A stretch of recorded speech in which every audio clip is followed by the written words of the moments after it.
Jay Crawford, Adam the Bull, Garrett Bush, Dustin Fox, Jason Lloyd, Tyvis Powell, plus, ba-da-da-da-da, you're loving him, Mikey McNuggets. And so many big names, it would take me hours to say all of their names. The ultimate Cleveland sports show starts now.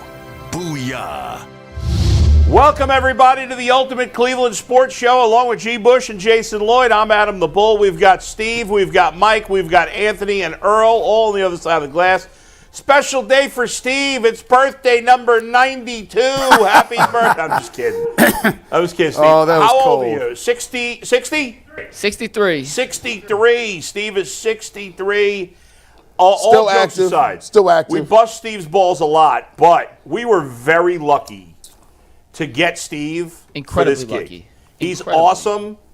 Everybody loves him. We love busting his chops, but we love him. He's great at his job. He cares about everybody here. You're a great guy, Steve. Happy birthday, buddy. Enjoy the day. What is he doing? I know he doesn't have a mic there. You. Steve, what are you doing for your birthday today? What is he doing? Going to see Mom? I saw my mom yesterday and going out to dinner with some friends tonight. Nice. He saw his mom yesterday. I don't know if it's getting picked up on the All mic, right. so he's going saw his mom yesterday going out to dinner with some Figured friends. he'd be going on a cruise to celebrate his birthday. That's He was right, on a with the cruise every pineapples. day. Hey, if they want to do a reboot, give me that screen again. If they want to do a reboot Yeah. of Tim the Toolman Taylor, man, here you go. You There be you- right over that Neighbor. fence. Like The give neighbor, me- yeah. What was his name, Wilson? Wilson. He Yeah, had that whole Wilson. The whole black screen Yeah, was yeah. in front of him, bro. I think it's interesting, though, that Steve is going out to dinner with friends, and I don't think any of us got the invite. That's different I type definitely of didn't. friends. These Did these you? are the old. Remember it was my birthday. You didn't even know. He's upset that we didn't wish him happy birthday earlier. Steve, listen, he keep all that tucked in. We ain't Yeah. never meeting his acquaintances outside of here. He be like, he be going home. I'll never introduce you guys. Yeah. By the way, a couple of other quick things. I want to thank the Jewish News for not inviting me to be part of the panel this year for the first time in a number of years. I guess my invitation got lost in the mail. Jewish News is one of the few Jewish media members in town. I did hear But, that promo. I heard the promo. Yeah, it's next week, and I guess I'm off the list. They're sick of you. How many years you've been doing it? I've been doing it, I don't know, 6, 7, 8 years. I'd stop inviting you too. That's enough. I mean, they keep inviting Andy Baskin. Jonathan Peterlin's not even Jewish. He gets invited. Hey man, they said I think it's because every year I embarrass, what's his name, Munch, who's on there. He says stupid things, and I embarrass him on the panel. And he can't. He's probably not Jewish either. His last name is Munch. yeah, He that can't be might have Jewish. something to do with it. If you're embarrassing other panelists. I mean, it's his fault. He says stupid stuff. People ask questions about the Browns. He goes, "I'm not watching them. Since they got Deshaun Watson, I'm not watching them." so. You got So what are you talking about? So You're you got, not watching them. You got Grossi. You got Munch. It's a long list. I think they meet somewhere in the basement of a YMCA and talk That's about right. how they not going to invite Yeah. you or put you on any Christmas card So list. shout out to the Jewish News. I'll be canceling my subscription. No, I actually don't have one. Let's move on to a more serious note. Somebody that's really important in Cleveland sports history that fans might not know sadly passed away. Yeah, I just want to take a minute off this top here to honor the life of Tom Chema. It's a name you probably aren't familiar with, but you should be, because Tom saved baseball in Cleveland. And Tom died a couple of weeks ago, and I just found out about it while I was at the owners' meetings in Florida. And I was sorry to hear that I'd missed the funeral already. Tom was a brilliant man, graduated magna cum laude from Notre Dame, went to Harvard Law, was picked by former Ohio Governor Richard Celeste to kind of get the Ohio lottery in order. He was so smart that he was able, again, at the direction of Governor Celeste, to devise a conversion plan from nuclear to conventional power generation with nuclear energy that we still use today. The guy was brilliant. You saw there he was former director, college director. But where our paths crossed was when he was appointed to head up Gateway. He was basically in charge of the syntax, create the syntax to finance the stadium and the arena. And he oversaw the project, he oversaw the financing for it, and he oversaw the construction for Jacobs Field and Gund Arena. And without his work on that, the Indians would have left a long time ago. That would have failed. It barely passed as it was. He was a key reason in bringing Gordon Gund in from Richfield Coliseum, from moving from Richfield to downtown. He worked on that. He really worked to get Mayor White on board with the plan. The mayor wasn't really involved in it. He didn't really care one way or the other about the sports teams, but when it was the ability to bring an arena downtown and bring more economic development, that's what got Mayor White on board. Tom was instrumental in all of this stuff. And I didn't meet him until a few years ago when Zach Meisel and I first wrote the story on how Al Lerner was really sort of the figurehead behind the whole thing of the Browns leaving. And Zach and I spent months working on the story, and I came across Tom. Yeah. And over the last few years, Tom has become a really valuable resource for me. Just an incredible man, incredibly intelligent man, and so wise and so knowledgeable about so many different things. And he was he was a key piece for me in navigating a lot of the stadium issues, even up till now with the Browns. When I had the first idea a couple of years ago, I thought, with gambling being legal, I wonder if this is a way to fund stadiums. Right. Tom was the first person I called, and I said, hey, am I crazy? He said, no, I think you're onto something. I think it's the right way to do it. And I said, okay, so walk me through. How does this work? He never wanted his name in the paper. He never wanted, I think I quoted him one time in the story that Zach and I did. Yeah. But just a brilliant man, a wonderful man, husband, father, grandfather, and it sort of went under the radar. And I think that we just need to take a minute and thank him and honor him for an incredible life that spans so many, from nuclear power to the Ohio Lottery to stadiums, just so diverse in how he impacted so many people. And he is a huge reason why the Cleveland Guardians are still here today. Well, condolences to his family, obviously. Definitely condolences. And see, listen, despite what Jason Lloyd tries to tell you, he is connected, and he does have friends and he has mentors. a heart. And he's got a heart. And he has a heart. Like, your heart is growing like on the Yeah. Grinch. That boy is getting bigger, like boop, boop, boop, Yeah. boop. I didn't know that story. I didn't know that I hadn't heard That's his wild. name before. So No, it's a name that shows you he wasn't looking for credit. No, right? no, Yeah. he never wanted to be quoted. He never wanted his name out there. Right. But he was such a valuable resource for me. Listen, we cover teams, right? We don't cover the politics side of it and the stadium construction side of it. And as this thing was getting off the ground, he was the one sort of telling me, well, I would look at this site or that site. That site makes sense. Just so much information and such a joy to talk to. He loved sports. He loved baseball. I'd tell him, Tom, I need 10 minutes, and we'd be on the phone for 45 minutes. That's awesome. I never actually met him. We never met in Never met person. in person. Never met in person. He seems like one of Always those on the phone. throwbacks. I have a reverence for men of that generation, because it just seems like they just knew so much. They had practical knowledge, regular sense, good, decent human beings, and on top of it, they just donate their time just to try to educate and give back. So you sound like a tremendous dude. Yeah. Condolences to his family. On a much lighter note, we go from sad story to funny story.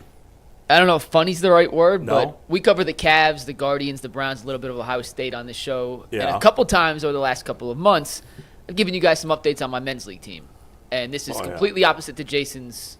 This is Tribute. not serious at all. Not serious, so it's a weird transition, but I had It to is, get but this that's in. all right. It's fine. We can make fun of you, so that would be good. So we have our semifinals game this Sunday. And then earlier in the week, our best player was doubtful on the injury report. Yeah. Big Eric, he works at the Federal Reserve. Crucial to the COG, both Yeah. offensively and defensively. And you remember when MJ unretired, he just sent the "I'm back" text? Mm-hmm. Well, last night in the Boomers group chat, we got this. Huge development for the Boomers. Big Eric said, Eric. see you Sunday, 4 o'clock. Semifinals, a trip to the championship on the line. What was his injury? What's the injury he's dealing with? It's no injury. It is simply he had a family thing he had to deal with. Oh, but that's now, unacceptable. family Yeah. in the past. He's engaged. Forget whatever the he had to do. I said I'd take his mother-in-law out to dinner. Whatever. We pay for her hotel if she had Yeah. to do whatever. Big Eric will, according to his text, will be at the game on That's a Sunday. party foul. What you gonna take his mother-in-law where? Well, I'm just saying, I'm not going to take her out. We'll just we'll keep her That's occupied so wild. Eric can be available from 4 to 5 o'clock. It would have been inexcusable to miss a semifinal game for family obligations. That's unacceptable. I personally, I agree. To this I team, agree. Big Eric, let's go. Well, he's going to be there. All right. We hope to win. And What's next going to week happen? is He's the, going to go to the his daughter's championship. quinceañera for the championship. I mean, what's happening here? That's a big thing in that community. I actually I know. found out that a lot of Eric's coworkers watch the show. So if you guys are watching Yeah. the Federal Reserve right now, make sure you give Eric You some should crap. still give him a hard time. But we will, yeah. But Big Eric in for Sunday. You better be there. Yeah. Let's talk some real sports. Y'all ready? Yeah. Jason sounded like he had a final thought. No, I was just going to joke. A couple years ago when I was coaching AJ's City League team, he sprained his ankle in the semifinal. Right. And I was dead serious. I was going to shoot him up with Toradol to get him to play in the championship game. As any good dad would. I mean, luckily it didn't come to that. Hey. One of the other Kids heal dads, quick. One of the other dads was a physical therapist, and he like worked on the ankle and they taped him up. But I was like, I mean, I can get Toradol. Let's go. We'll shoot him up if we have to. We need him for the game. And we lost like 12-0. So. Dude, by the way, I should have texted you the video, but my nephew, I don't know if I mentioned, my nephew as a sophomore made his varsity baseball team in New Jersey. Yeah. And 4 sophomores made the varsity team, but he's the only starter of the sophomores. He's the starting catcher on their varsity team. Yesterday was their second game. They play 7 innings in high school. Yeah. It was 7-7 in the bottom of the 7th, and he had a walk-off line drive base hit. As a sophomore, the that's whole awesome. Team, you know. He's in now. He's good. Oh, yeah. He's and good. he also told me that earlier in the game, he got a double off a kid who's a Boston College commit senior pitcher. Wow. So that's crazy. That's so awesome. shout out to my nephew Ian Losardo. Shout out to everybody who watches the show, too. Let's get into our first topic today after a quick word from FanDuel. Guys, March Madness is here. The Final Four is this Saturday, and FanDuel is giving you a chance to get in on the action like never before. Right now, new customers can get $200 in bonus bets when their first $5 bet wins. That is $200 extra bucks to use on everything from buzzer beaters to Cinderella stories. You can even pick who's going to cut down the nets. Just visit FanDuel.com/UCSS to get in on the college hoops action all tournament long. This came out just a few minutes ago, guys, but James Palmer, who's a pretty well-respected NFL reporter, said that, according to sources, Travis Hunter is not expected to work out at the Colorado Pro Day today. Yeah. Now, Mike was trying to make something. You were trying to make something out of this because you thought he had dinner with the Browns last night. Turns out he's having dinner with the Browns tonight. Him and Shador, Hunter and Shador, are both going to have dinner with the Browns tonight, according to Mary Kay. At the I same thought that time? dinner happened last night. It is happening tonight. Yes. But G. Bush, At the same time? they are having dinner at the same time, yes. Okay. Does it mean anything? Because my initial thought was, okay, if he's not going to work out, he probably has a guarantee he's going to be a top 2-3 pick. I thought when I first read it, he had dinner with the Browns already. That turned out not to be true. Dinners tonight. Gee, any significance to Travis Hunter choosing now to not work out? That mean anything that the Browns could have said, or am I reading too far into this? Yeah, you know, you're reading a little bit too far into it. His name is Travis Hunter. I mean, that's like Travis Hunter has thousands of games on film. You could watch offense, defense. It's just I'm not really reading anything into it, but it is a little weird that it's the only reason I think it's odd is because we didn't know that till today. Like what I can understand why he doesn't feel the need to work out. It's not going to affect his draft stock. Absolute worst case scenario, he goes 4th in the draft. But why did he wait till today? I mean, to say he wasn't going to work out. Abdul Carter did the same thing. Yeah.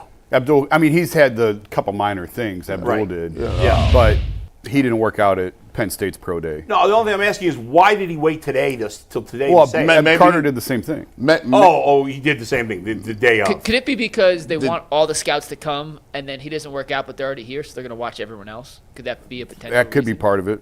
I mean, I mean, they were still coming for Shador anyway in this instance. I mean, to me, the biggest part of that evaluation is the conversations. Like, I already know everything I know about Shador Sanders and Cam Ward, and it's about like, yo, let me talk to you real quick. Let me vibe with you and see how you are as a person, as a man. They'll probably talk to him about the idea of, hey, what do you want to play most? And here's what the great thing I like about it.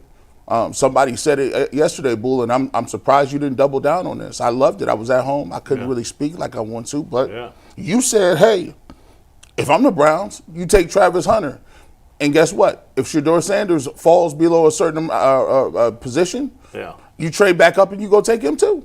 I'll take both of them. Yeah. I mean, people say it's far-fetched, but if you're the Cleveland Browns, I mean, you've already said it's going to take a couple of years to get this thing back up and moving. My thing is I want to get super uber aggressive. I want to get aggressive with what I'm doing, but I don't think this matters a lot. We know what Travis Hunter is.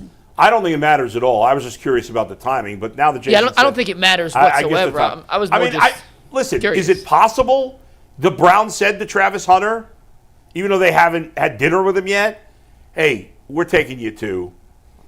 Just chill out. Yeah. No. You don't think that's possible? Now, does that happen in basketball? Yes.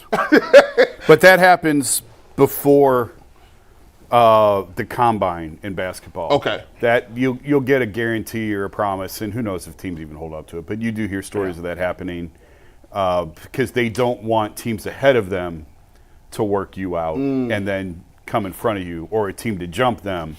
Yeah. So they try and shut it down. I never did get. That was always the thing with Deion, that the Cavs promised Deion. I don't know that I ever got. I don't remember now full confirmation on that if I ever did or not. But yeah, that can be a thing. Well, why are you saying there's no chance it's the case with the Browns? Because Browns are second. He ain't going anywhere. You don't have to make any guarantee or promise. He's going to be there. Cam's going 1. Right. I guess he's available. So they have no reason to make a promise to him. Like they want to get through the pro day. They want to have dinner with these guys, and then I think they're going to collectively sit down. Right. You're just saying they haven't made their decision. Yeah, they haven't made. So you don't think there's a chance they, for some reason today, made their decision? No. And called him and said, no, don't work out. We're taking you. Don't worry about it. Because they have no reason to. They're not trying to hide him or protect him from anyone because there's nobody. Fair. There's nobody. I mean, they have the pick of the litter, but when you're a top prospect, like say next year in the NBA, Cooper Flag is not working out for nobody. Whoever, I wouldn't do nothing. He's going to sit down. Yeah, he's number 1 pick. He didn't have to do anything. He's not doing nothing. Now, look, would you like to get a little bit of a look from him? Sure, but I think with Travis, I mean, he's played a lot of football. I mean, you got a lot of tape on him. I mean, what do you want to see him do? I totally agree. Yeah. These are silly. The only thing that is a disappointment is that we can't see his 40 time, and that doesn't matter. It's just fun for us. Did he run at the combine? He didn't run. No, he did not. No.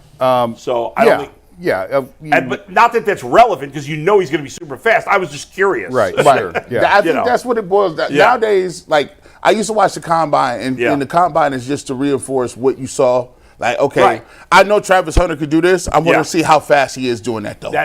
You're right, though. Ultimately, the most important part of these visits is getting to know the guy. Yeah. Talking with him, meeting with him, having these private conversations. That stuff he's going to do. And that's what matters from this. Him catching 40 passes from Shedeur Sanders or 20 passes from Shedeur Sanders, what the hell is that accomplishing? Nothing. We know the guy's a great talent. What the Browns want to know is he all about football? Yep. Does he care about other things? Is this a job for him? Is this a love for him? Even with the evaluation part of it, Travis Hunter and Shedeur Sanders are raised so well. It's kind of like, what are you going to say? Travis Hunter, all he does is take care of his body, play video games, work out, and do nothing and go home. He doesn't drink. He don't smoke. Like Deion Sanders calls him his son. Like he does not do anything. Like he's one of the most boring superstars I've ever seen. I mean, he's not Tim Duncan or anything, but even when he comes to the evaluation, they'll probably sit down with him and come away and say, "Man, Shedeur, man, these two dudes is really good dudes. Like, somebody's gonna get a solid player because all they care about is football. They don't do nothing else beside that." Well, go ahead, Mike. No, I think you guys nailed it. It wasn't a concern. I have no issue with him not working out. I just was surprised that it came out today, and I thought they had dinner with him last night. But Jason said that Carter did the same thing. I'm like, all right, who cares? But I am interested. Yeah. I'm going to see what Jimmy Horn was doing. Wait, G, actually, I just thought of something real quick. I like Jimmy Horn. Shedeur is throwing today. Yeah. Him and Travis are tight. Mm-hmm. I would have thought he would have worked out just to help Shedeur, if nothing else. But at that point, they're competing for the same draft spot, so maybe that's goes against what you're trying to accomplish. They got about 3 other receivers that got draftable grades. Yeah. And he want them to throw to them. Jimmy Horn is a guy I thought really showed himself to be a second, third round type pick. Based on his numbers at the combine, I want to see what he can do. They got another receiver that's a little bit taller. I want to see what he can do too. But everybody know what Travis can do. Everybody, and Shedeur Sanders is accurate. Like he's gonna be accurate if he's out there or not. 20 days before the draft, Jason, what's your bet right now? What the Browns are going to do? Travis Hunter. Man, I don't even know, man. I put it on Twitter. I ain't even gonna speculate no more. I don't know. You done speculating? Again, listen. I said yesterday, the team doesn't know yet. So how are we supposed to know? Yeah, when they haven't even made a decision yet. So it is just a guess. I feel the same thing. It's a guess. It's an educated guess. I think they're going to draft Travis Hunter, and then I think they're going to get a quarterback either at 33 or they're going to trade up back into the first round to get a quarterback. Like it or not. Now, I'll listen. I've been saying I would draft Sanders. But I can live with Hunter and trade up to get another guy because if they think that whoever it is, whether it's Milroe or Shuck or what's his name, Jackson Dart, if they think those guys are just as good as Sanders, if that's their opinion as an organization, and you still think you can get one of those guys and get Travis Hunter, I'll live with that. It's no offense to Carter. I just don't want him to draft a defensive line. Derek, I am there with you 100%, Bull. I don't know why I'm agreeing with you. I need to be out for more days to do this often. This is wild to me. But listen, I'm lockstep with you. Yeah.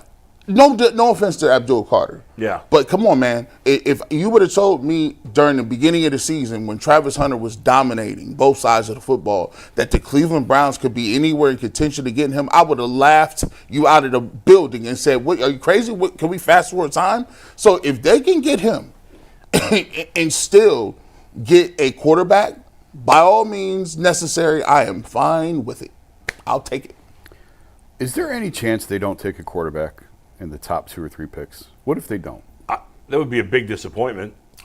It would tell you that they think none of these guys are any good.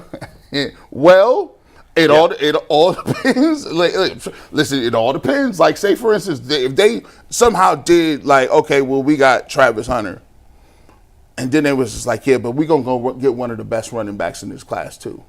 I couldn't be mad at it. Well, it's kind of like if they pass it 2, and I'm starting to believe that they're going to pass it 2. Then why trade back up and get somebody? You know what I'm saying? If you don't like any of these, if you don't like them, then why would you move back up to get them? Well, yes, and I'm usually of the mind if you like a quarterback enough that you take them late in the first round, then get them when you can. But if they're convinced, I'm just throwing it out. I honestly don't know. They may love Hunter, for example, and say, if you just think Hunter's going to be a superstar. And you really think there's 3 or 4 quarterbacks that you could get late in the first round, or even early in the second round? Maybe it's a risk. I don't think it's a risk. Well, I said yesterday, I was told by one team that Dart will be gone by the mid to late teens. Now, who knows? That's just their guess. Mm-hmm. They're guessing too. We're all guessing. Mike, refresh my memory real quick. That the year that the Bengals drafted A.J. Green and Andy Dalton in the first 2 rounds. He was second round pick. If you could check that out. You want that whole draft? Yeah, because I want to know the quarterbacks taken in the first round before Andy Dalton. I don't think they were any good, but I could be wrong. All right, in the 2011 NFL draft, 2011, okay. Cam Newton was the first overall pick. Right, yeah. He's pretty good. Yeah. Well, but the Bengals couldn't get him. Right. He was the first overall pick. Yeah. Jake Locker went 8th. Stunk. Blaine Gabbert went 10th. Ooh, stunk. Christian Ponder went 12th. Ooh, stunk. So Andy Dalton, way better than those 3 guys. Yes. So, and A.J. Green went like 4th or 5th, right? A.J. Green was the 4th pick, correct? 4th pick, okay. So Jay Gruden, you can see the podcast. It's out today on YouTube. I interviewed him the other day, and he talked to me. I couldn't remember what year it was, but he talked to me about that 2011 draft. And remember, that was the season. They still had Carson Palmer technically before that season. Before they traded him. And Carson wanted out. They knew he was not going to play for them. And Jay Gruden was the Bengals offensive coordinator at the time. They knew they had to get a quarterback. Mike Brown, the owner, wanted either Julio Jones or A.J. Green. He's like, we got to get one of these guys. The Bengals didn't believe any of the quarterbacks were worth taking that high, besides Cam, who they didn't have the ability to get. And then they liked Andy Dalton more than those other quarterbacks that went, and they were right about that. Yeah.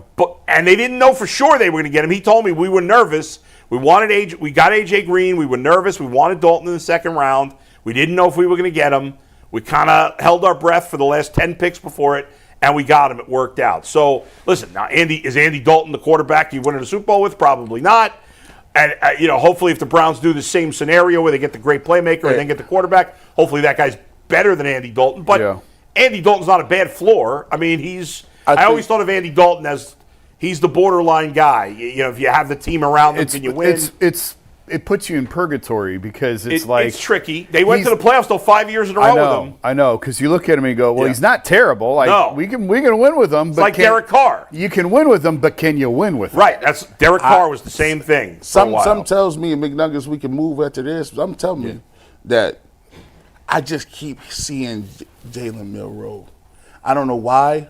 I just see like the Browns get on the clock to Travis Hunter. You're excited about it because you know who Travis Hunter is. Yeah. They get to 33. They're like, oh, wow, we didn't expect this guy to be here. We're taking him right now off the clock. Yeah. And then they had 2 third-round picks, and you look around and Milroe, if Milroe is still you think there, Milroe might be there in the 3rd round? No, in the middle of the 2nd round. Oh. If Milroe's there in the middle of the 2nd round, now you're looking at a position where you say, well, I'll take a flyer on him right there at the middle of the 2nd. I could package some threes up and maybe get up there and figure it out. And then you got Hunter, potentially another stud running back if you want that. And you still get Milroe in the middle. But it all depends. I think they got a name that they're circling. Like, if this guy slides down to a certain point, there's a trigger mechanism where they say, okay, we'll get up and go. Well, I mean, if they end up drafting Milroe, that late, if that's the quarterback they take, which is, late 2nd round, early 3rd round, at that point, if he doesn't show you, he's not going to last that far. No. Okay, but let's say you draft. Let's say you do. If you want Milroe, you probably got to take him at 33. With the success that Baltimore has had, with the success Baltimore has had, somebody will take it. With Lamar Jackson, teams are looking. I'm telling you right now. Yeah. Teams, because I had this conversation. Teams are looking at Jalen Milroe and saying, Lamar Jackson, we can teach him. We can clean up the footwork. Yeah. We can teach him the throws. But we can't teach that speed. I don't know, man. I'm just telling you. If they were that confident in it, he'd be going in the top 5. No, because there's a lot of work to do, and there's no guarantee. Yeah, right, sure. So, but Lamar Jackson is the blueprint that it's possible. Yeah. It doesn't mean it's going to work. It very well may not. Yeah, but Lamar was way more polished than Jalen Milroe is. Milroe is incredibly intelligent. He's a great kid by all my. I keep calling them kids. They're not kids. Yeah. He's a great young man, crazy and smart. Yeah. Crazy fast, crazy athlete. It's all there. Some team is going to say accuracy is tough to teach. Some team is going to say he's worth the chance. No, you're right. And there's a lot of teams picking in the top of the 2nd round that passed on quarterbacks that are quarterback needy and might take. And you didn't need to play right away. That's right. You're not going to play him right away. Nope. Go ahead, Mike. Let's get to our next topic. This next topic is brought to us by Nissan. The Armada Player of the Week is brought to you by our friends at Nissan and the all-new 2025 Nissan Armada. Each week, we're taking a look at draft prospects and picking one guy that stands apart, the guy we believe showcased the strength and power needed to push the Browns forward as we look ahead to next season. This week's Armada and clear-cut Player of the Week is Shedeur Sanders, the man took a beating at Colorado behind that offensive line. He is built rugged and ready for heavy-duty action in the NFL. If the Browns want to make the Super Bowl, if they're dreaming big, they need to go big and take a quarterback early. It's clear that Shedeur Sanders is our Player of the Week, and he's out here ready to conquer the road ahead, just like the new Nissan Armada or any of Nissan's outstanding vehicles. Take the Nissan Armada, Rogue, or Pathfinder and go find your big next adventure. Shop NissanUSA.com today. All right, guys, at the NFL owners' meetings, Jimmy Haslam, we talked about a lot of his comments earlier this week, and we missed this one. A bad job out of me because we should have discussed this earlier, but we didn't, so we're going to do it now. Jimmy Haslam essentially challenged Myles Garrett to become a better leader. This is what Jimmy said at the NFL owners' meetings earlier this week. What we've challenged Myles on is, by his practice habits, by his actions, etc., to become a real leader of the team. And he has said he'd do that, and we're hopeful that he will be. That is a mind-blowing... I mean, Jimmying again. He's Jimmying again. That is a mind-blowing comment. Jimmy is essentially calling him a crappy leader, and you just made him the highest paid, well, at the time, the highest paid non-quarterback ever, now the second highest paid non-quarterback ever. Now do you get why I wrote what I wrote? Oh, my God, yes. Well, yeah, I already knew because we've spoken, but that's crazy. Yep. Those comments are crazy. I couldn't believe Why would you say that publicly, even if it's true, which we kind of know it is? But who's going to tell him not to? He's Jimmy. He's the owner. Nobody tells him what to say and what not to say. I think it's quite fancy, the pot calling the kettle black. I mean, he was he's not a great leader either. That little investigation where he's, I didn't know about anything. What do you mean? You own the place, don't you? Yeah. I say I get what you're saying. I mean, look, Myles Garrett probably needs to, button it up a little bit and get on the plan a little bit. Sometimes that happens, and you got to mature and you got to say, okay, well, let me start doing certain things to get it done. And if I want to get to a certain level, I need to work out, or I need to be around the facility. I need to be an example for some younger guys. But the first part of leadership is production, and Myles produces.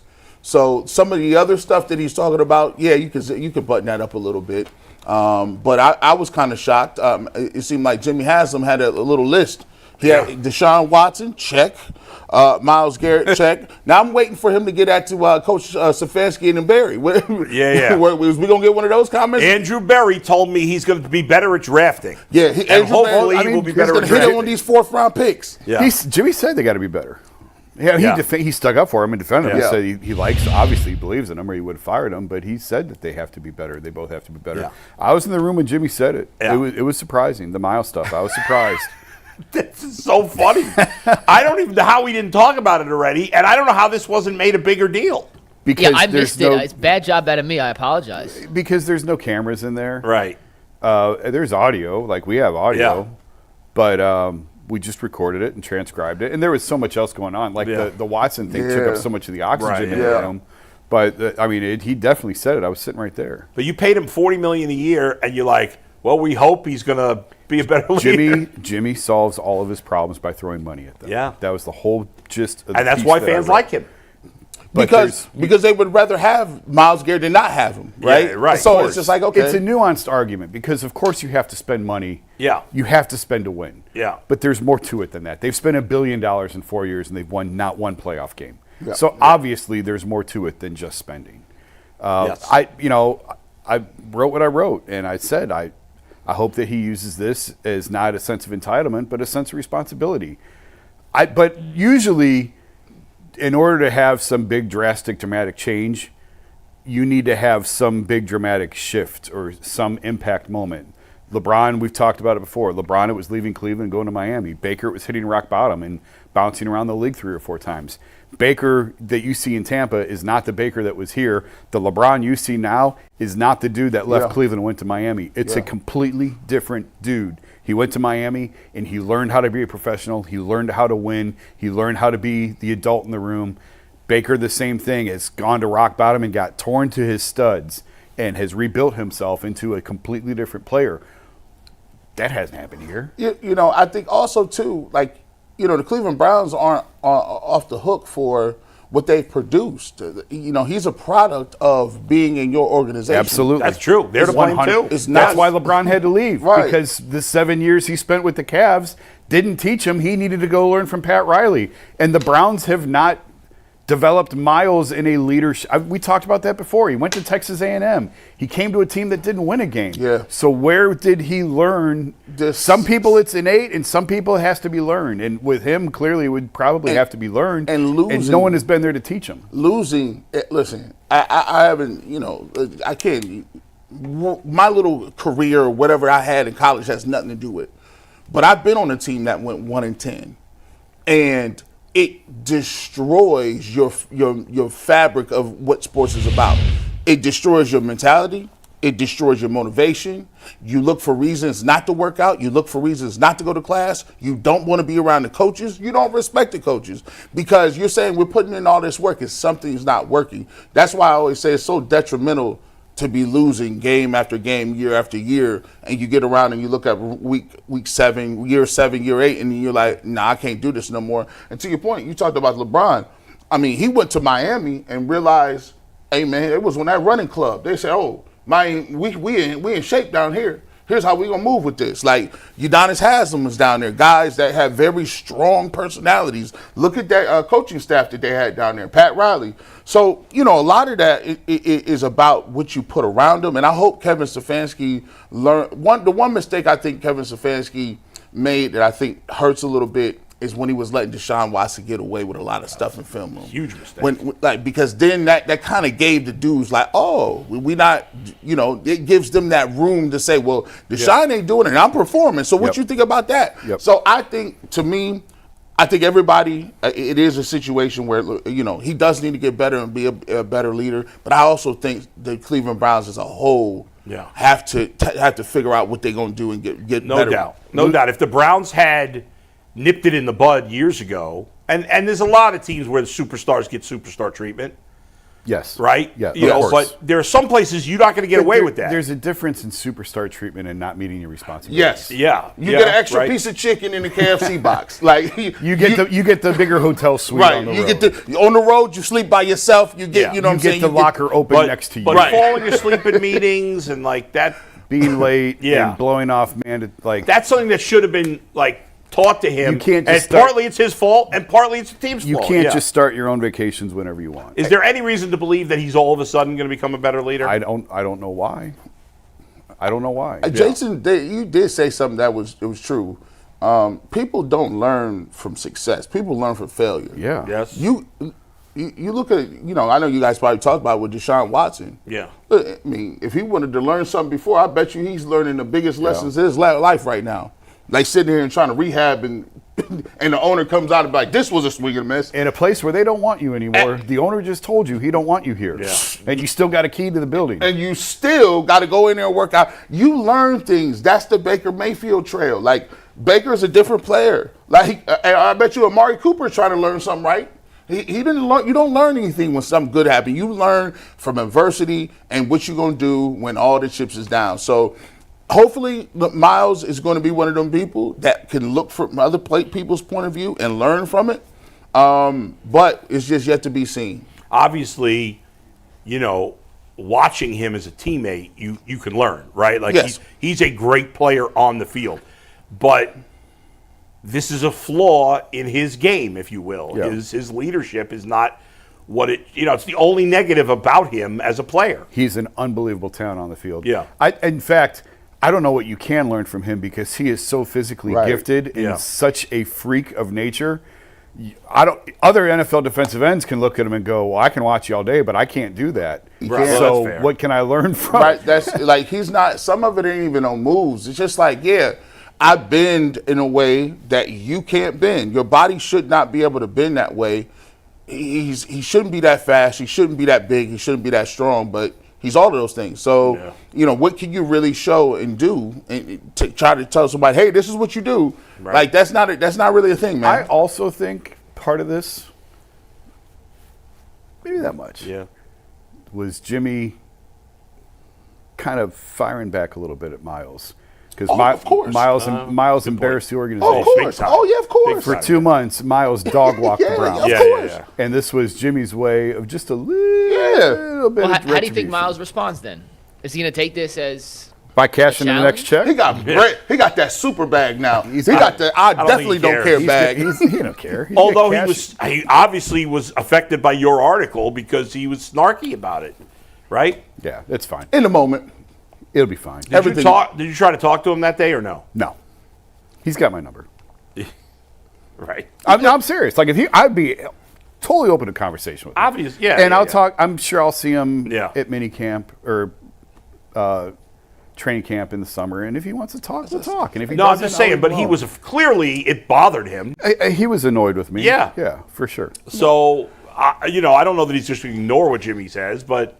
I mean, we'll see. Time heals all wounds, and specifically here's the thing. The biggest thing I take out of this, hey, Jimmy, if you want people to have some leaders and you want to get this thing turned around really quick, find me a quarterback. You find me just a reason why every quarterback, no matter how young or old they are, they walk into the building and what they get on their chest, the C. Doesn't matter if they're good, if they're the starting quarterback, they are by default the captain. Yeah. If you get a quarterback, Myles Garrett is no longer the leader. Like, the quarterback's the leader now, and the pecking order is where it is supposed to be. It is very rare for you to have a defensive player that is the voice of your entire team. Now, he might be the voice of the defense, but it's hard because defensive ends don't affect the game as much as quarterbacks. Yeah, it's very rare. It's very rare. Ray Lewis, Ed Reed, and those guys are that's creative players. That's all-time guys. Troy Polamalu, all-time guys. So, yeah, get us that quarterback and we'll be ready to go. Yeah. All right, Mike. We got an update to something we talked about earlier. Okay. It turns out the Browns did take Shedeur Sanders and Travis Hunter out to dinner yesterday. Oh. Both? They did. Albert Breer just tweeted that they took him out to dinner last night, and in Boulder right now is Jimmy Haslam, Stefanski, Barry, Glenn Cook, Kat Hickman, J.W. Johnson, Tommy Reese, Bill Musgrave, all in attendance, and they had dinner with both of them last night. They got the whole crew Not tonight. out there. Last night. Doesn't change anything. I'm not saying it does, but I just wanted to say now we know it was a last night dinner. Let me find out y'all trying to get 2 for 1. Let me find out. Y'all got Well, they're already getting 2 for 1 with Travis Yeah, Hunter. They're trying to get three for 1? That's wild. Listen. Yeah. See, this is why I tried to be G. Bush and chill out, Jason. I didn't want to do none of this. I was going to be very calculated. I see those knees. But my knees is moving. We about to get Travis Hunter and Shedeur Sanders all at the same time. Pause. Well, didn't Albert say yesterday he thought Shedeur might fall out of the first round? That's what he did. I listened. that I yesterday. listened Said that? to yeah. No. He didn't say out of the first round. He said he could see him falling past the first 3, and they is not sure which team would in that next round. I thought he said he could Yeah. fall out of the first round. He said if he slides past the Browns and the Giants, he said Yeah. it could be a long, precipitous drought on quarterbacks, especially if Jackson Dart might go before him. Wouldn't that be funny if the Browns ended up getting the 2 of them without having to trade up, or certainly without having to trade up too far? No, I'm telling you, I just think this is going to be a wild draft. I would. I can't wait. 20 days. 20 days. Can't And we'll come be. soon enough. Have we announced what we're doing on? Or We're still finalizing the plan. finalizing? Still We're finalizing. We will have something special for you. we will have some draft coverage promise. live that Yeah. night. Go ahead, Mike. All right, let's get to our next topic. First, a word from Monarch Money. Have you ever checked your bank account and wondered,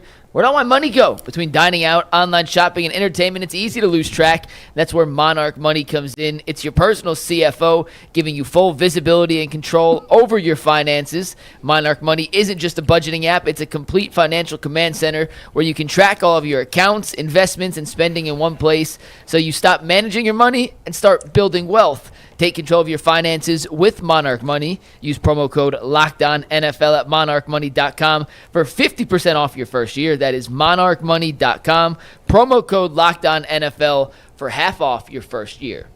All right, guys, let's talk Cavs for a second. They play the San Antonio Spurs tonight. All right, that's but it. You said we're only talking for a second. Fair enough. We're going to talk Cavs for about 8 minutes here. They play the San Antonio Spurs tonight, and we don't even know who's going to play yet. The Spurs are in complete tank mode. So I had a bigger picture question I wanted to ask about. Jason and I discussed this a little bit on the Ultimate Cavs show yesterday. Bull, you and I were kind of going back and forth this morning on this. Yeah. But DeAndre Hunter, since coming to Cleveland, has only played 35 total minutes with the core 4 since he was traded to Cleveland on February 6th. So that's over a month and a half, getting close to 2 months now.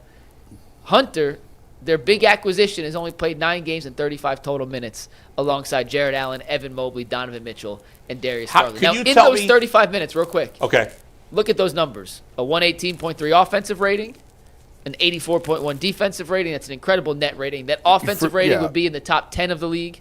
In the back half, it depends on what day you look, but between 8 and 11, that defensive rating would be number 1 in the NBA by far. That net rating is incredible, and they're a plus 26 in those 35 For people minutes. not familiar, those are video game numbers. Yeah. Like that net rating is obnoxious. Mike, how many minutes has Max Strus played with the Big Four? Just so I have context of. I can give me 1 sec so I could punch in the numbers, but I can get to that in 1 sec. Thousands of minutes. No. Thousands. Max Strus with the core 4 has played 226 minutes this season. Okay. DeAndre Hunter's played 35. So it's about a sixth of the Strus minutes. And he's been on the roster. But he missed the first month and a half of the season. Strus. So Strus been on the roster for, what, 2 months more than Hunter? You're talking just this year. Talking about this year. Just this year, yeah. Yeah, Strus played his first game in December. So he played December and January, 2 months with the team into before. February. So he's played about a third more games and has a sixth or 5/6 more minutes. Okay, I mean, so realistically, what do you think the minutes should be right now with Hunter? 70, like double what it is? It couldn't be much more than that, could it? more than 70. I'm not even looking at the minutes because it's only in short stints. Right. Because all the guys are rotating. He's only started a few games. A lot of those minutes of that 35 came in the very first game. He was traded to Cleveland because Strus was out, if you remember. So Hunter immediately got slid into the starting lineup and played a 6-minute stretch with that group. He played, and Steve, you want to take tag board full, 5 minutes with that group against the Knicks on Wednesday. Once again, small sample size, 4 minutes and 49 seconds. But in that 5-minute stint, they outscored the Knicks 15-6. Don't really look at the offensive rating, the defensive rating. What was it in the third quarter? It was the end of the second quarter, which started their comeback. They were down double digits. Right. Kenny went to this lineup, and they started making a run. So the question I want to ask you guys, Kenny has already told us, I'm confident playing that grouping, Hunter plus the core four in the playoffs, even with limited action. I want to see more of it. This is Kenny, not me. I want to see more of it, but I'm comfortable that they'll be able to figure it out. So, Jason, I know we talked about it on the Cavs show yesterday, but would you want to see Kenny make this lineup a thing, just even for a couple short spurts in the final 6 games, maybe 2 or 3 of them, just to continue to get reps before the playoffs? Because this could be a lineup that not only closes games for the Cavs, but starts games for Cleveland against Boston. Yeah, you want to see it. You will see it. I don't think it's a major issue because DeAndre has played with all of these guys. Maybe not as one unit, but he's certainly played alongside Donovan now and Darius now and Evan now. And J.A.'s probably, if I had to guess, I would guess he would be the one with the fewest minutes, but that's totally a guess with him and J.A. But I think that they've played enough together to have a feel for each other. Right. I thought this was going to be the starting lineup when they made the trade. Right. And I still think it will be the starting lineup for some postseason games here coming up. I've said when they made the trade, I don't care who you start during the regular season, but I don't want to see Max Strus against Boston. Ever. So not in the starting lineup. There's spots certainly where Max can help you. No, Max, he got it, bro. But I think for the Celtics series, this should be the starting lineup. Maybe not necessarily in the first round, but this it's going to trend toward this the deeper you go. Mike, can you answer, because Jason brought up a point that he probably has played the least with J.A., so I'm curious, how many minutes has he played with the other big three and anybody else? Like, is that a significant difference?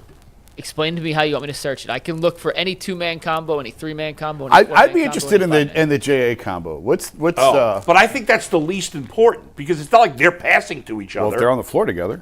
No, but even if they're on the floor together, Mike's point was guys got to get used to like where they want to be when they're passing the ball. How often are DeAndre Hunter and Jared Allen passing the ball to each other? You want the exact number of passes? I can tell you that. I mean, DeAndre Hunter doesn't get any assists, so go ahead. Oh, you got to talk. I got to pull it up. I don't have it right now. Oh, I thought you can find it in one second. Well, how many? Can you tell me how many minutes he's played with the other big three? Individually, yes. Not as a group. This is just as long as those two are on the court together.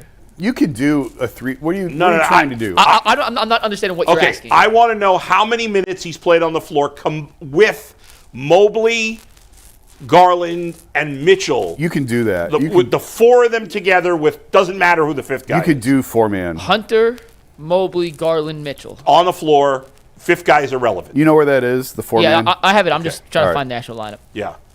Because I think those are the important, like, if he's played a lot of minutes with those 3 guys, I don't care that he hasn't played a lot of minutes with Jared Allen, because even if the 5 of them are on the court, they're not really finding each other. Like Donovan and Darius and Mobley, those guys are passing to him sometimes. Yes.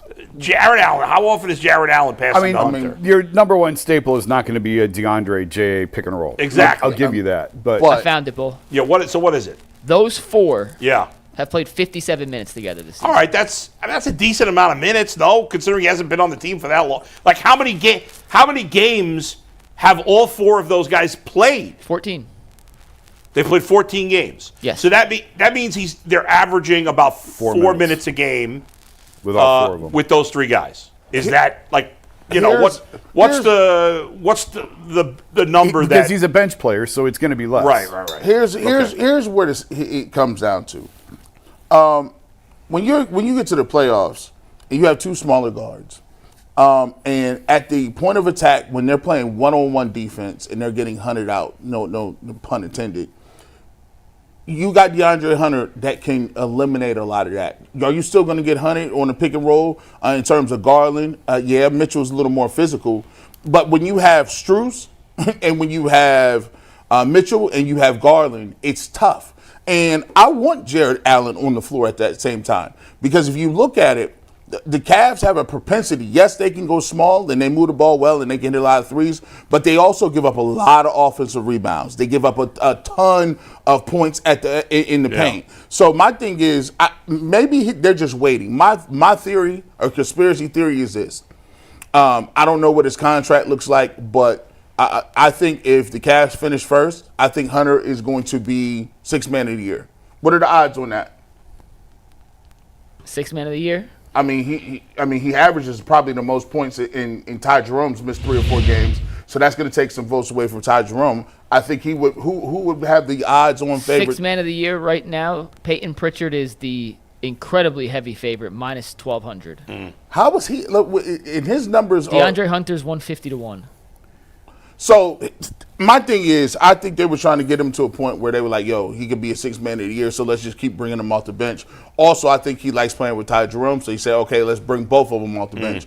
But when it comes to these playoffs, no, they're gonna have to have DeAndre Hunter start. Isn't it? I mean, my argument, guys, to Mike this morning was the first round of the playoffs is where they're gonna, play them together more.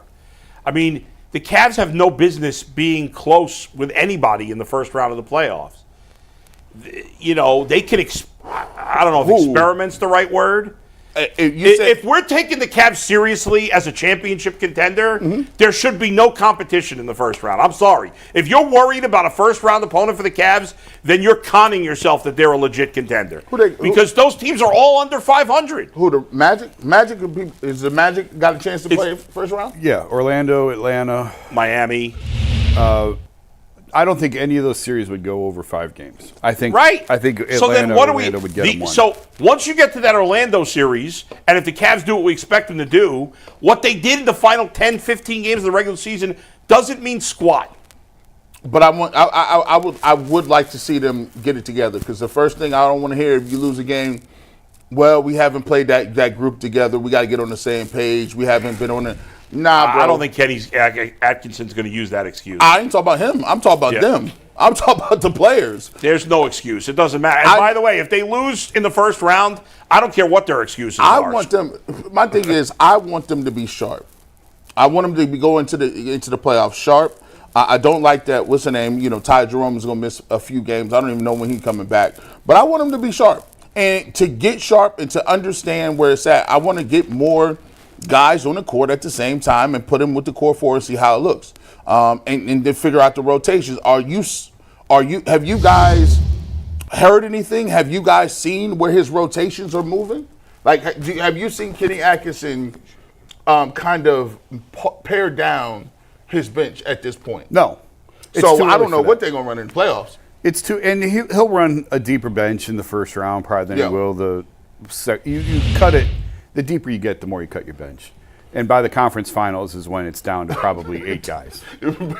Conference finals, you got 7 dudes playing. NBA finals, but yeah, I mean, NBA finals, you're like, you play 8, but you trust 7. Yeah. So that 8th guy is like 6 minutes. Yeah. I hope nobody get in foul trouble. I mean, he can try and play more. That's just usually how it's been in the past.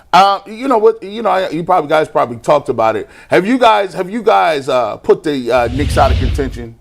Yes. The way the Cavs did them was nasty work. It was like they was playing with them a little bit and then discarded them at the end. Is New York a matchup where you're like, No. I'm out on New York anymore. By the way, the Cavs lost. I'm sorry, the Celtics lost 2 of their last 4 games last year, including Eastern Conference contenders in Milwaukee and the Knicks. Did anybody remember that? The year the Nuggets won the championship, Yeah. they went 5-12 down the stretch. That's all I'm saying. Every year when LeBron was here, they were terrible in March and April. And every year. And I get that the argument would be, well, but this Cavs team hasn't proven anything. Well, the Celtics had gone further, but they hadn't won a championship before last year. And they lost their last 2 Eastern Conference games. And, in fact, they lost 4 Eastern Conference games because they lost 2 to Atlanta also. Did Atlanta make the playoffs last year? They a play-in team or something? I don't even remember. Atlanta, yeah. So their last 4 games against the Eastern Conference playoff teams last year, the Celtics lost all 4 of them. Well, I didn't think this section was about whether we were nervous about the Cavs. Well, no, I'm just saying, like, I just think this idea of being got to be sharp going into the playoffs, I just think you get sharp in the playoffs because these games, all the players know these games don't matter. So the Cavs being sharp, it's irrelevant. Whether they play well or not in these last few games, to me, is completely irrelevant. All that matters is don't get hurt. I think sharp and rhythm are 2 things, right? Like rhythm, like you see it all the time. You see teams rest their guys, they come out and they just look kind of lackadaisical. The shots may not fall. That's what I mean. I want them to have some sort of rhythm, and like you said, if you're better than the eighth seed, you can get your rhythm in that first round. And they Second got a round, month. you'll be ready to go. There's going to be a month between the start of the playoff or the end of the regular season and when you'd play the Celtics. I mean, the playoffs. So they got a month to get ready against 2 other playoff teams to play the Celtics. The NBA playoffs is the longest. Oh my God! Takes forever. I mean, Jason, it's 2 months. It's Easter, and then all of a sudden you look up, it's like July. The playoffs go from Tax Day to Father's Day. I'm like, crazy. man, that's a rough. And then plus 2, you do want to get that. You do want to get that rest because look, and here's what I'm counting on too. I don't know, Porzingis. You ain't never been healthy in about 7 to 10 years. Like the goal for the Cavs, if they could get everybody healthy. And they ain't got no issues because Donovan wasn't healthy last year. Jared Allen wasn't healthy last year. You might be able to do something. Last thought. Speaking of which, let me ask you guys this. Both teams fully healthy. Cavs percentage chance to beat the Celtics in the Eastern Conference Finals in your mind. Both teams completely healthy. 50-50. I think they're that close. 50-50, Jason? I'd give Boston a slight edge. I was going to say 55-45 Boston. Probably about that. Mike? I would say 52-48. Okay. Without Porzingis, everybody else healthy on both teams. Is it now 55-45 Cavs? 60-40 Cavs. Wow. Yeah, I don't. I may even go So higher you guys than think that. Porzingis could very well Huge be the difference? Oh, he's huge. Because he has killed the Cavs, a few times The he's played against Celtics are them. a different team with Porzingis. So And when he's in there, it changes the entire complexion of how you have What's to play. going on with him right now? Like we were talking yesterday He's about. fine. We were talking yesterday about Ty Jerome, and that's exactly what I'm talking. Like, could the Cavs? How important is Ty Jerome to the Cavs' title chances? Well, Kristaps Porzingis isn't Jason Tatum, and he isn't Jaylen Brown, but he dramatically swings. Their title chances because dramatically. if they have no answer. Horford cannot cover Mobley. Like they have no answer for him if Porzingis is not playing. None. All right, let's Mike. get to our next topic. Before we do that, Travis Hunter has decided to run routes. So that whole conversation we started the show with is irrelevant. So he's not going to run the 40. He will not run the 40, but he's going to run routes for Shador. He wanted to be there to help support Well, his there you go, quarterback. Bull. There you go. He is I like running it. routes to help Shador. Hey, Shador came and said, "Hey, I need you, dog, to stop playing around." I just wanted to see how fast his time was. Yeah. I don't blame him for not doing it. I just had the But curiosity. he's going to get some routes. Yeah. So they had dinner yesterday, and he's going to work out. So the whole discussion we started with, throw it in the trash can. All right, guys. FanDuel is a proud sponsor of the Ultimate Cleveland Sports Show. March Madness is here. You got the men's and the women's Final Four this weekend, and you have a chance to get in on the action like never before. Right now, new customers can get $200 in bonus bets when their first $5 bet wins. That is $200 extra bucks to use on everything from buzzer beaters to Cinderella stories. You can even pick who's going to cut down the nets. Just visit FanDuel.com/UCSS and get in on the college hoops action all tournament long. 20 days to the NFL draft, and I was thinking the other day, there are certain players from certain schools at certain positions that seem to pan out very well. We'll run through a couple of these real quick, but LSU, as of late, has been wide receiver U. They have an incredible track record of turning college kids into elite NFL wide receivers. You have Jamar Chase, Justin Jefferson, Malik Neighbors, Brian Thomas Jr., and that's just the last couple of years. Is it because they went to LSU? Maybe. Maybe I don't not. think so. Ohio State, similar track record at the same position. recent Ohio State grads in the NFL: Marvin Harrison Jr., Chris Olave, Garrett Wilson, Jackson Smith, and Jigba. Those are different levels. I'm just mentioning that certain schools have a very good track record. But you got to level this stuff. There are levels. Terry McLaurin is in there. Ohio State is not There's LSU. more than 4 on all these. But Ohio State very much has a reputation of sending Yes. receivers No, I'm to the saying, NFL. but like those guys aren't as good as the LSU list. Fair. Yeah. Fair. You ain't Georgia seen defensive linemen of Jeremiah late. Smith. Georgia has produced some elite defensive line prospects. Nolan Smith, Trayvon Walker, Jalen Carter, Jordan Davis, just to name a few. And then also Penn State. Some names that aren't as big and not in the same category. You're right, Bo. There are levels to this, but some Penn State edge rushers of late all have been top first or second round picks. Micah Parsons, Owe, Chop Robinson, Gross Matos. This year could be Abdul Carter next in line with that. So I just wanted to ask you guys, and G, I'll start with you. About like Iowa or Wisconsin offensive linemen, no? There's tight ends from Iowa. I could have made 50 graphics. But G, when it comes down to looking at prospects, and we'll use Abdul Carter for the sake of this discussion, but it is not just Abdul Carter. You can pick and choose any of these guys. Knowing the track record Penn State has at putting pass rushers into the NFL, or Jalen Walker out of Georgia, or Mikael Williams, if you want to use those two. Knowing that school's history and recent history of producing talent at that position that's translated to the NFL, does that make you feel a little better, maybe a little more safer if you were to take a guy knowing he's from a certain school, or is that just simply trying to put the pieces of a puzzle together that the puzzle doesn't even exist? Yeah, that's a little more of a, I guess, a narrative. If it make you feel better, like, if you're going to draft a receiver and he come from Ohio State or he come from LSU, you can talk yourself into a lot of stuff. You be like, man, listen, man, we got one of those dudes, all they do is produce. But then you realize that when you get them, they're not coming with Jamar Chase and Jefferson. Like you got another guy from LSU that wasn't Jamar Chase or Jefferson. So it's like, yeah, like it gives you an opportunity to get a look. And it does give you some lights and shines a spotlight on who you are, because, if you get guys like, Olave and Garrett Wilson and Marvin Harrison Jr., all those guys, there's a tendency that top receivers want to go to that school. So therefore you will go to that school and we'll be talking about those receivers. But it all boils down to, when they get you in camp, what you doing? Because you can't carry that with you. That clout ends when you get drafted. At every level, you got to reprove yourself. So you could be a great player, a stud player, and then you got to go to rookie camp and you're gonna see what you're gonna do, and you got to reprove everything that you talked about and being about. So to me, yes, it helps you get a look, but no, I'm not gonna just put my flag in the ground and say that guy's gonna be good because he went to a school. That it just don't work that way. Jason, I think that there is. It's a second level of confirmation, I guess, if that's what you're looking for. Certainly the numbers have to be there in your 40 time, in your production on the field, in your film. Like, all that has to matter first.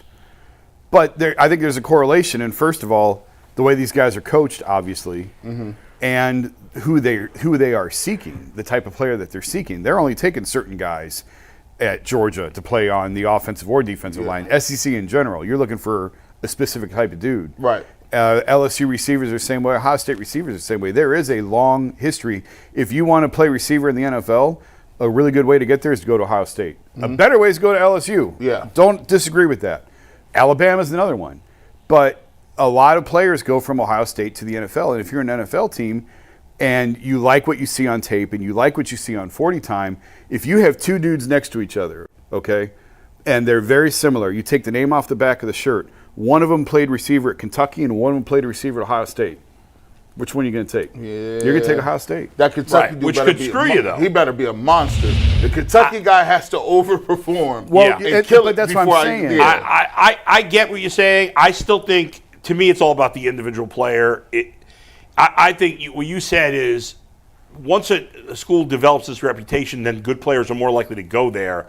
I don't know that those guys are good players because they went to Ohio State or LSU. I don't buy that. I think they're good players because they're good players. They just happen to go to Ohio State and LSU, and they're both good schools. If you look at LSU, those guys didn't have the same head coach, all those LSU guys, right? Because Jefferson and Chase were coached by what's his name? Ed Ogeron. Yeah, and Neighbors and Thomas weren't. When you develop a tradition, yeah, Ohio State in the '90s, Terry Glenn, Joey Galloway, that and now you look at the guys today. They weren't coached by the same people, but the tradition was there. The pipeline was there. When you're picking a college, I want to play in the NFL. If I go to Ohio State, I can get to the NFL because that's what Terry Glenn did, and that's what Joey Galloway. That doesn't mean Chad Cascio, the walk-on from Ohio State, ever made it to the NFL. Obviously, you have to have the talent and the numbers. Walk-on names. It just fell in my head because I covered them. I think Dustin might have played with them. Yeah. But and not every receiver. I mean, Brian Robisky didn't work. He went to Ohio State. Yeah. Didn't work out here. So not every single one is going to translate. But when you're an NFL team and you're looking for a receiver, you're going to pay extra attention to LSU and Ohio State. Right. You are. I get what you're saying, but to me, that's more because the best players went there. Not because the school necessarily made them the best player. But why did the best players go there? Because of the reputation that's been developed there over time. Yeah. And I do think there's this thing that said if you play in the secondary for Nick Saban, they know coverage. They run one of the most sophisticated schemes in the back end with match coverage. And they'll match coverage you in cover 3, cover 4. He's a stickler on where you're supposed to be, your landmarks. And he's going to get it, right? He understands it. But even when you say playing for a guy like Saban, he had guys that go to the league that were busts. Milner bust. You guys drafted, I think you had Drake Kirkpatrick. I thought he was about to be that dude. And it just didn't really work out. So it has to be both. Here's the thing too. You do know that they'll have a certain skill set. Like if you play for LSU or Ohio State, they don't do slow receivers, bro. Yeah. They don't do. You know what they're gonna get. Right. I'll be curious to see how the collective changes this, and how the new money coming in. I mean, Ohio State's going to be able to outbid, you would think, whoever they want. But can another school emerge, whether it's a Kentucky or Cincinnati or whatever? Who is this school that's going to get this big fund who can start chasing players that could never get these guys before? Right. Texas Tech just got $1 gajillion from this new booster. That's crazy. And he said, spend it on football. He's like, I want a winning football team. And they have now ramped up, I forget, it's called the Reckham Fund or whatever they call it out in Lubbock. They're going to start. Sure, they'll be 9-3 and lose they're going to start buying a lot of guys. Bowl, and they'll be all right. If you're Jeremiah Smith, listen, I think didn't Georgia offer him $6 million or something stupid? If you're Jeremiah Smith, you're like, okay, I won a national championship when I was a freshman. Mm-hmm. If I come back and they throw me the ball every play, I can win the Heisman. And I still got to go back for another year. Yeah. At that point, why are you staying? I would have been like, listen, I'm going to the highest bidder. Yeah. I put it out there. I won $15 million. He might. You never know. By the way, speaking of NIL, a lot of people, not me, but a lot of people have complained about NIL when it comes to, or the transfer portal, when it comes to college football. Dustin and I were actually talking yesterday, and I think the NIL and the portal have college basketball on the upswing because guys are more likely to stay in college longer, and so more players now. They're just going to transfer 12 times. What's that? That's right. They're just going to transfer. But who cares? I don't care. I'm not saying I'm just saying you're not going to have If your team's not good, you can get good in a hurry in basketball. In football, you need to get a lot of players to get good. In basketball, if your team's willing to spend, you get 2-3 players, you can go from being nothing to a championship contender. And like I said, we've had the problem in recent years of college basketball is that all the good players leave after 1 year. Well, now that's not going to happen as much. Like the guys who would be drafted late first round or second round, they're going to be less likely to come out because they're getting NIL money. That is true. Real quick, because I want to put a bow on this topic so we can get to our last one. Yeah. Chris Henry Jr., the son of former NFL receiver Chris Henry, he's an Ohio State commit, a 5-star kid. Yeah. Recently, as in 2 days ago, shut down his recruitment. He was supposed to take a couple of official visits. Said, nope, I'm locked into Ohio State. Yeah. Because he wanted to be developed by the Ohio State coaching staff because of their rich history of putting dudes in the NFL. Well, so, to be fair, that's what he said. We don't know that that's the reason. I mean, I'm sure money played a part, but Yeah. that's a Yes. real thing. Yeah. But go back before collective money and all that. Guys pick schools based on because- Of course, what's yeah. going to get me to the Yes. NFL. Because listen, a lot of people, coaches coach things differently. Like, just put it in perspective. People don't know this. Like, as a defensive end, like, there's things that certain schools will let you do that other schools won't let you do. Like, if you're a defensive end and you're like a pass rusher, they'll tell you, hey, man, no spin moves. Hey, man, you got 2 moves. On second down, you're not just running upfield. Like, you're going to play this run block. Right. And certain teams in certain places where, they have a certain style of play, say, for instance, Penn State, those guys, why you think they got wear number 11 and run upfield? Same way playmakers are wearing number 7 for LSU in the back end. The same way Caleb Downs gets to do whatever he wants back there. It's, if you wear number 2 at Ohio State, you're a monster, you're good, and they let you do what you want, and it works out for you. You get drafted. So some schools really spot shadow you. And they're like, you're going to get the rock. Yeah. I mean, let's face it, though. With Ohio State, yes, the wide receivers stand out. But any player from Ohio State is going to get a boost for being from Ohio State. Not the quarterbacks. Yeah, you're Except right. for quarterbacks, yes. That is right. Except quarterbacks, It is that's an correct. uphill battle And for their that was quarterback. absolutely a stigma for a long time. Well, but it was fair. Absolutely, Until it's Stroud, fair. it was fair. But it goes both ways. We're talking about, do NFL teams prefer receivers from LSU? I guarantee you there's NFL dudes who looked at Ohio State quarterbacks and go, I don't know, man. They haven't had one convert in 40 true. years or whatever Yeah. it is. And they'll put a USC quarterback up here in a heartbeat. If you're Minimowski for USC, they'd be like, is that gone, though, now? I feel like the last few weren't any good. well, listen, Jackson Dart went to USC. Oh, okay. That's true. One of the knocks on Mahomes was where he went to school. That's Yeah, why they didn't take that's him true. seriously. Tech. So it'd be unfair to say, G, and we'll just yes or no question real quick. We'll move on. It'd be unfair to be like Abdul Carter's a lock to be a star because he went to Penn State, right? Of course, we that's could throw that out the window. Yeah. Courtney Brown. Yeah. Courtney, Yeah. yeah. It's not a lot. I mean, LeVar Arrington, he had a couple years, but, Yeah. Chop Robinson came out a couple What years was that ago. other Penn State guy who was moved up the boards because of his workout was amazing? Oway? Ziggy Ansah. No, well, yes, but there was another He guy didn't go to before Penn that. State, He went to BYU. Okay, sorry. I can't. Oh, no. Yeah, they got one every year, bro. They keep one. They keep a rush in, but all I see is they keep losing to Ohio State. Well, you think of it while I do this read, and we're going to get into our last topic at YouTube. Before we head over Jonathan- to WKYC. Jonathan, Think of it. I'll do a read. We'll come back to it afterwards. Guys, have you ever checked your bank account and wondered, where'd all my money go between Jonathan dining Vilma. out?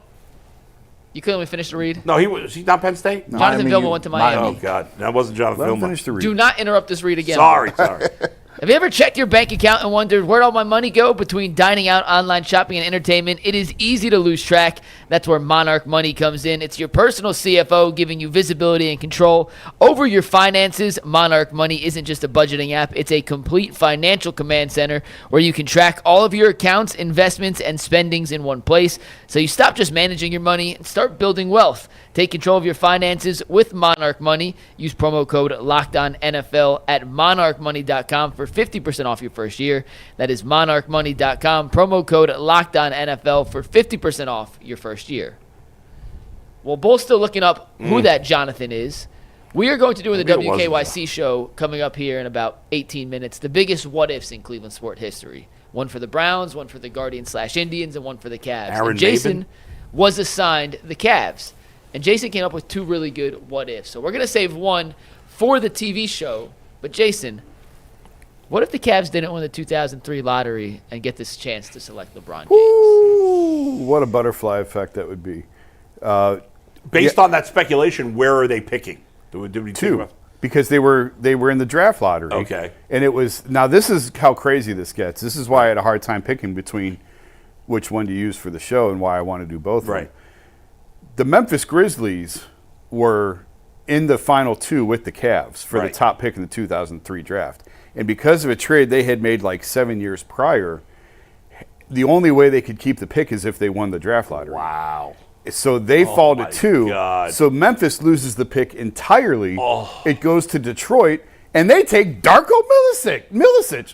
That's crazy. And then Carmelo and Wade. Carmelo no. goes 3 to Denver. Joe Dumars, What were they thinking? So I have no idea. So if the Cavs had lost the 2003 draft lottery, LeBron would have played in Memphis.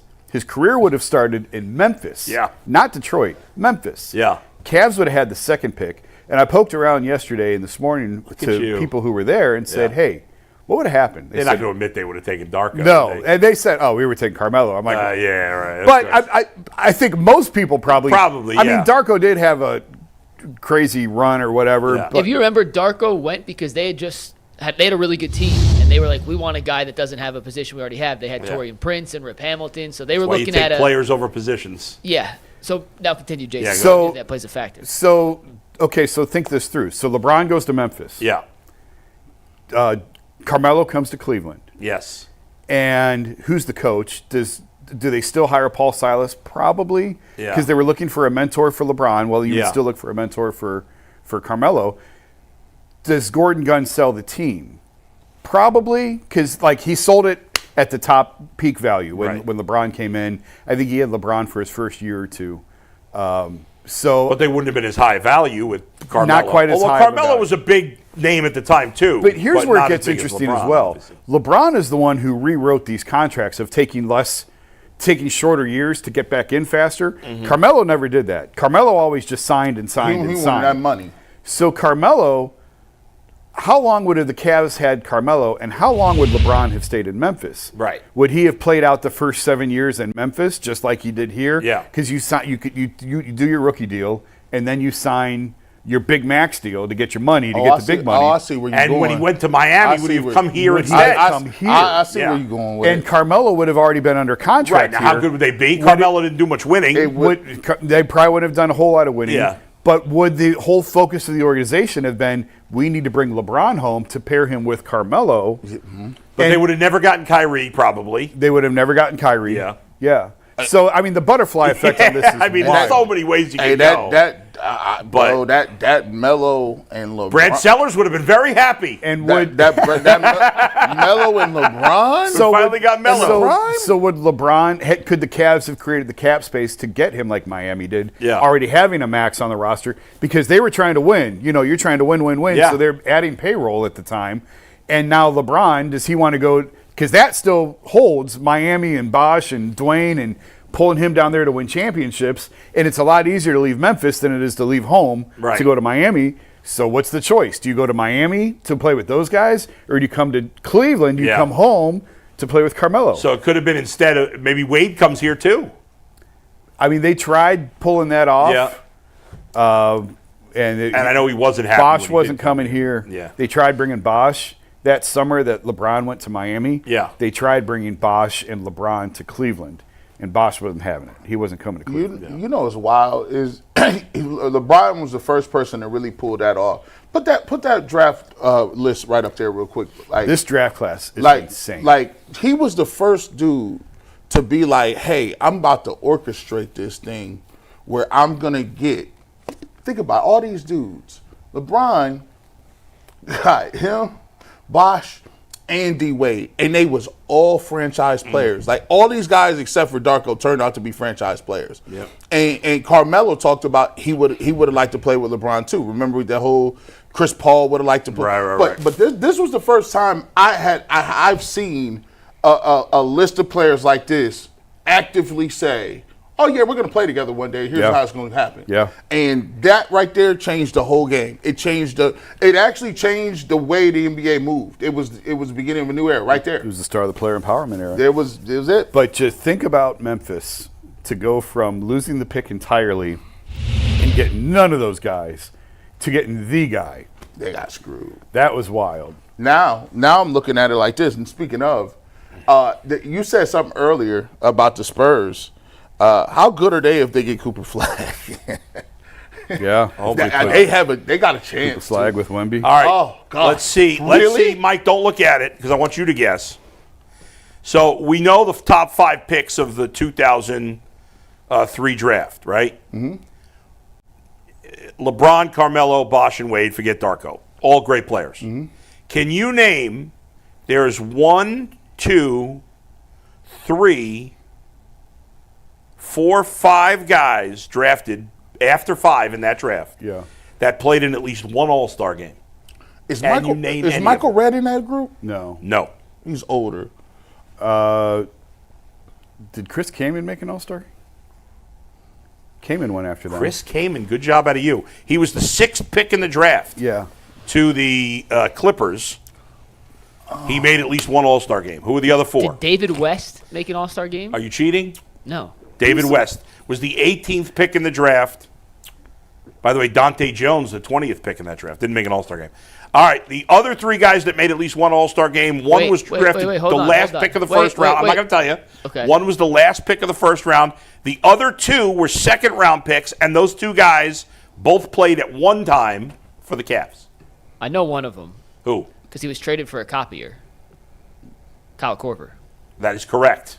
I have no idea who the other 2 are. Well, there's Kyle Korver's the Korver last was the was second drafted rounder. 51st. Yeah, he was the second round. There's another second rounder who was drafted 4 picks before Kyle Korver that played for the Cavs as well. They went to an All-Star game? Went to at least one All-Star game. And then there's the last pick of the first round. Last pick of the first round. That guy did not play for the Cavs, I don't think. Was Kirk Heinrich? No. He Heinrich was in that high- draft, but he never played in an He All-Star. was a high lottery pick. TJ Ford. TJ Ford was. G got it. Mo Williams was the other second-round pick. Good call. Mo Gotti. The last guy was the 29th overall pick, went to West Virginia, drafted by the Mavericks, and What? Wait. played West most Virginia of his career with and Dallas. Mavericks. Yeah, Was Josh Howard in that draft? Josh Howard. Woo, good call. Hey, listen. Nice job. What happened to Josh Howard's game? He was the dude at small forward, and then he fell off quicker than oh my goodness. What happened to him? I don't know. Other, was that guy. other I've heard names that of name note from forever. that draft, Kirk Heinrich did go 7. TJ Ford was in that draft. Michael Sweetney, remember him from Yeah. Georgetown? I thought he was Yeah. going to be a good NBA player. Never He's worked not. out for the He was Knicks. 6'3". Nick Collison, 12. He's a good player. That was a crazy draft. Boris Diaw, 21. Was TJ Ford in that Kendrick draft? Perkins, 27. Was TJ Ford in that draft? TJ Ford, yeah, he was top 10 TJ Ford pick. was at the 8th pick. Cavs game the other day. Oh, really? And do you remember his draft day suit? Do you guys Yeah, remember? it was 6X. He was wearing a regular suit, and I was disappointed. Like, you know, they say never meet your heroes. Well, I hoped I would never see TJ Ford in a suit that wasn't quadruple XL again, and he was wearing a normally regular fitting suit. It was disappointing. James Jones in that draft, JJ. too. I didn't realize that. Where did he go? He was the 49th overall pick to the Pacers. That's crazy. James Jones was like 90, and he was the same class as LeBron. Yeah. It is, and now he's a GM. So yeah, coming up Yeah. in the WKYC show here in LeBron's still about 10 playing. minutes, Still we're going to playing. do the biggest what if for the Browns. That was a G. good Bush one. is going to select that one for us. We'll do the biggest what if good. for the Guardians/Indians Bowl. You're in charge of that, and we're going to do the other biggest what if for the Cavaliers. Jason was in charge of that one, so it's going to be a fun KYC show coming up because Yeah. there's not a whole lot going on right now. So I figured let's have a Yeah. little fun and go down. I love these what go ifs. down I have They are 100. fun. I have 100 of them. Yeah. Super chats, Mike. Yeah, let's get to some super chats. We got 3 here to wrap up today's show. Eddie says, first off, gee, the Jewish news wouldn't send Christmas cards. Yeah, right. Like I figured Oh, that. you said Christmas card? I yeah, missed that. but just to spite Bull, they would create them and then not ship them. Yeah, it's messed up. Yeah, it's kind of messed up, Bull. I feel like when It I is. think of Jewish media members in I'm Cleveland, insulted. you're the first one I think of. I'm insulted, and I will never go back to another Jewish news breakfast. You're so petty. That's a lie. If You're they so invite petty. you next year, you Petty will be It there. was LeBoul. insulting. You're so petty. I've enjoyed my time there. I've schmoozed all the fans. Why get insulted? Life's too short to be Because insulted. he, you know, I'm insulted. as they said in Slap in the face. in the you know, in the Bible, Bull says he's the king of the Jews. I don't know that I've ever said that, but but if I Are should you? be. All right, next super chat Go ahead. comes from Derek Spina, who Yeah. says, Travis Hunter, Jalen Milroe, and one of the Ohio State running backs would be crazy. Let's go. Andrew Berry, Browns, please don't mess this I up. mean, that's gonna be hard to do. That's hard to do. You hoping Milroe? Listen, that 4-3 or whatever he ran messed up my little plans. He wasn't supposed to run. He was supposed to just let him imagine. With that speed, it's hard to. He's gonna have to slip past like 40, 45 for him to even be available. I mean, yeah. And Browns probably would have to take him at 33. Yes. And then hope that one And of the then Ohio trade State back backs up. drops to 3. And then trade back up. Yeah, I guess. it's easier to get the back. Yeah. And there's other good backs. That's there's the a way lot I'm of good thinking backs about in it. this draft. It's easier to get the back. Don't get. I mean, the Ohio State backs are elite talent, but yeah. So it doesn't apply to this. But so many times, everybody wants Ohio State players Yeah. just because they went to Ohio State. Yep. It's like if this dude is from Poughkeepsie and Yeah. went to Boston College, Right. would you still want him? Yeah. But these are legit. No, they're good. But Blue chip dudes. everybody's saying that the backs in this draft It's are deep, very deep. Yeah. It's the non-analytics positions that are good in this draft: linebacker, tight end, running back. And Bull, are you willing to concede that the running back is now more important than you once thought? Is it making No. your resurgence? No, I need you to do a deep dive on this. I don't. I need you to go I back. should. Look, you got Homework for Tuesday. Yeah. Here's what drove me crazy about the whole Saquon Barkley thing. Obviously, he was a big factor in why the Eagles won the Super Bowl. But this idea that people were, and I'm very much in favor of making fun of the Giants. I hate the Giants, and so I'm okay with it. But to kill the Giants for not signing Saquon Barkley, what would he have done for them? They wouldn't have won anything. It was the right move to let him walk. It Well, was the wrong move to sign Daniel It Jones was the wrong move first, to sign Daniel Jones. But at that their point, reason for not signing him Yes. was wrong.